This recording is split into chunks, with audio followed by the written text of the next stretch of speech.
PEGI 18. K-pop telah dikembangkan menjadi bisnis internasional yang merubah perekonomian Korea Selatan. Hari ini, musik K-pop di YouTube terakumulasi mendapat sekitar 86 miliar views.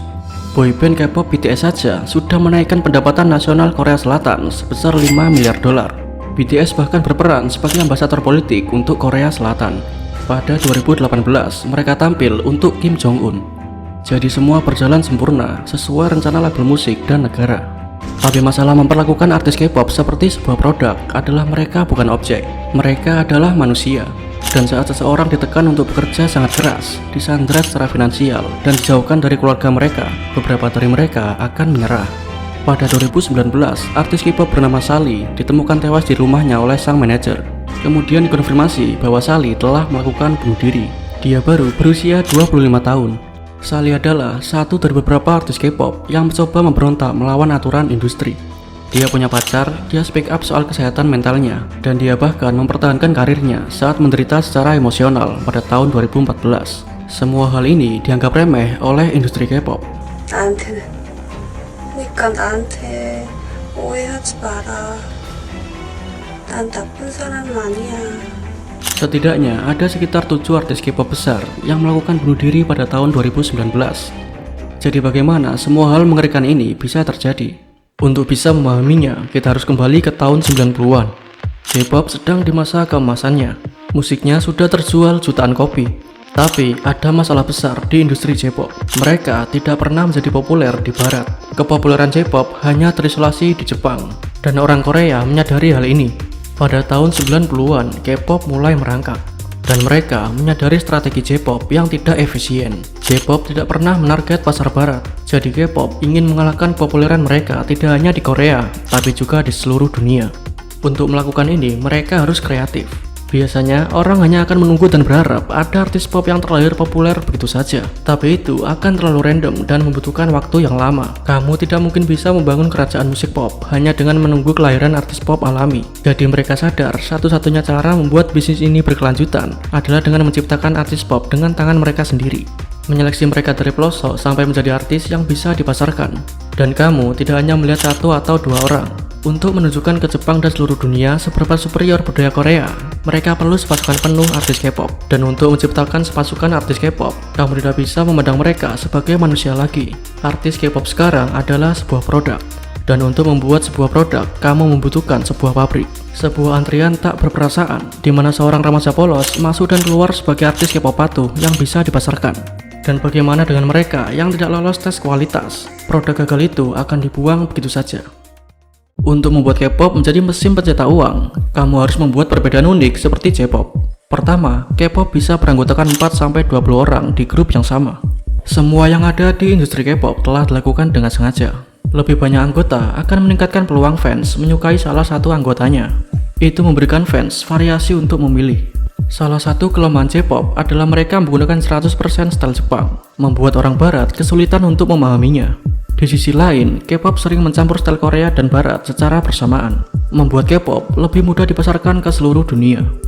Saat internet mulai menjadi populer, label rekaman J-pop memblokir video musik mereka kecuali di wilayah Asia.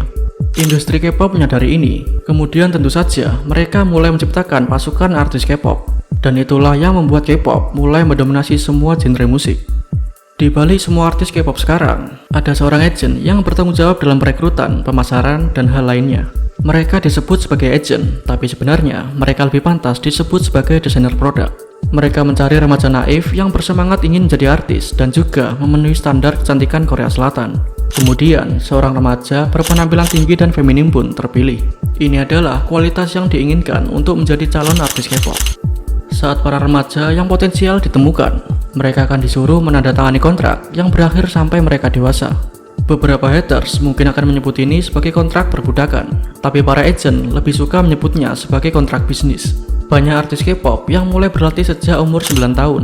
Tapi disinilah poinnya, 9 tahun adalah saat mereka yang paling termotivasi. 그냥 그런 거에 대한 개념이 계약서에 대한 개념, 수익에 대한 개념이 막 자리 잡히지 않았을 때라서 예측은 하지는 못했지만 계약 조건이 엄청 막 좋진 않네 이렇게 느끼긴 했었어. Sekarang kontrak semacam ini hanya diperbolehkan maksimal sampai 7 tahun.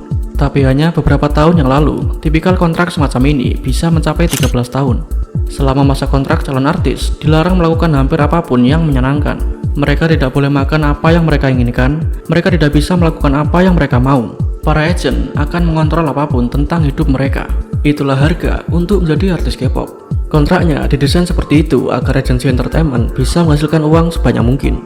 그 계약 조건, 그 수익 같은 거 조건이 아무래도 회사가 더 많이 가져가고 아티스트가 조금 더 덜 가져가는 시스템이 대부분이에요. Calon artis juga harus melunasi uang yang digunakan di masa pelatihan mereka sebelum mereka bisa menghasilkan uang. Jadi di usia 9 tahun, mereka sudah memiliki hutang. Dan bahkan setelahnya, tidak ada jaminan mereka akan menjadi artis K-pop. Apakah mereka akan menjadi terkenal atau tidak, mereka tetap harus melunasi hutangnya. Di puncak semua itu, para agen akan mengambil 60-70% profit, di mana para artis hanya mendapatkan 30-40%. Dan anehnya, pengeluaran malah dibagi 50-50. Jadi pada dasarnya, para agen mendapatkan jaminan investasi mereka, sedangkan para calon artis mempertaruhkan hidup mereka pada keberuntungan. 근데 처음 정산을 받았던 거는 1,300만 원씩을 받았는데 한 사람당 그게 이제 3개월치. 그게 저희가 데뷔를 하고 1년 반 조금 넘어서 만에 받은 돈이었었어요. 그래서 그 동안은 아예 수입이 없었었죠. Banyak dari para artis berakhir mengambil pinjaman untuk menutupi biaya hidup mereka di tahun mereka tidak mendapatkan bayaran. Ini adalah lingkaran setan yang membuat para artis kesulitan menghasilkan uang, bahkan jika mereka terkenal. Para agen memang mendesain kontraknya untuk memastikan tidak peduli apapun yang terjadi atau mau sukses apapun para artis, para agen lah yang paling diuntungkan. Mereka menghabiskan 3-5 tahun dari hidup mereka untuk latihan brutal. Ini bukan seperti aktivitas pulang sekolah yang biasa kamu lakukan. Pelatihan K-pop benar-benar parah. Bayangin camp pelatihan militer tapi bertujuan untuk merubahmu menjadi artis K-pop. Camp pelatihan akan memaksamu untuk merubah cara bertindak dan berpikir. Mereka akan memaksamu untuk diet ekstrim dan latihan rutin. Kamu bahkan akan sulit mendapatkan jam tidur. 개인적으로 제일 힘들었던 거는 잠을 못 자는 게 너무 힘들었어요. Mereka juga menolong para calon artis untuk mendapatkan tampilan terbaik mereka dengan cara operasi plastik. Setelah semua hal menyakitkan ini, hanya sekitar 10% dari calon artis yang berkesempatan memulai debut sebagai artis K-pop. Dan untuk mereka yang cukup beruntung mendapatkan tempat di grup K-pop, keadaan akan semakin buruk. Kondisi buruk yang mereka rasakan saat masa pelatihan tidak akan menghilang begitu saja saat mereka menjadi artis. Sekarang mereka sudah menghasilkan uang untuk para agen, jadi mereka akan semakin dikekang dengan aturan. Para agen harus melindungi investasi mereka. Mereka selalu diharapkan bisa tampil sekurus mungkin. Banyak dari mereka melakukan diet berkap untuk menurunkan berat badan. Jadwal latihan mereka juga menjadi semakin ekstrim. Saat latihan, mereka memakai kantong pasir seberat 4 kg yang diikat di sekitar kaki mereka, yang bertujuan agar mereka terlihat lebih lincah saat mereka sedang tampil. Dan mereka sering tidak mendapatkan waktu untuk istirahat. Melakukan semua ini membuat banyak artis K-pop mengalami gangguan makan dan mendorong standar ekspektasi kecantikan yang tidak realistik. Para artis juga tidak boleh berpacaran karena agen tidak ingin mengecewakan harapan fans mereka. Ini juga yang membuat kenapa anggota sebuah grup K-pop selalu terdiri dari satu gender. Agen tidak ingin para fan berpikir kalau anggota grup bisa berpacaran satu sama lain. Dan bagian terbaik dari semua ini adalah sudah terlambat bagi mereka jika ingin mengundurkan diri. Tidak ada jalan lain selain mereka harus melunasi biaya pelatihan. Jadi agen membentuk mereka menjadi artis K-pop yang sempurna dan mengirim mereka untuk menghasilkan miliaran dolar sekaligus menyebarkan budaya Korea Selatan ke seluruh dunia.